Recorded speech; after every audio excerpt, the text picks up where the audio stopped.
வந்த வினையும் வருகின்ற வல்வினையும் கந்தன் என்று சொல்ல கலங்குமே. அனைவருக்கும் வணக்கம்.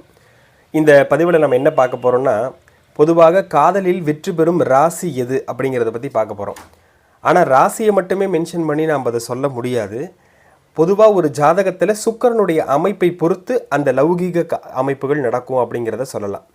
காமத்திற்கு சுக்கிரனையும் லௌகீக வாழ்க்கைக்கு சுக்கிரனையும் காதலுக்கு புதனையும் கொண்டிருக்கக்கூடிய ஒரு அமைப்பு தான் இந்த ஜோதிடத்தில் இந்த கிரகங்கள் வலியுறுத்துது.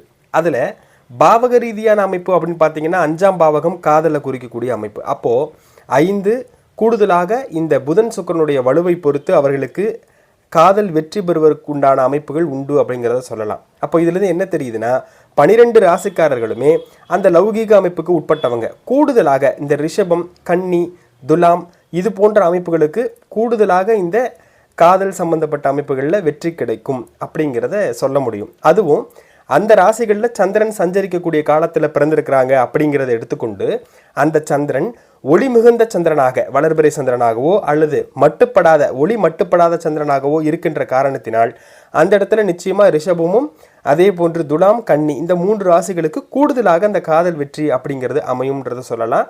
துல்லியமாக சொல்ல வேண்டுமென்றால் தனிப்பட்ட ஜாதகத்தில் இருக்கக்கூடிய சுக்கிரனையும் அந்த புதனையும் 5ஆம் பாவகம் காதலை குறிக்கக்கூடியது. இந்த 3 அமைப்புகளையும் கணக்கில் கொண்டு தான் சொல்ல முடியும். நன்றி, வணக்கம்.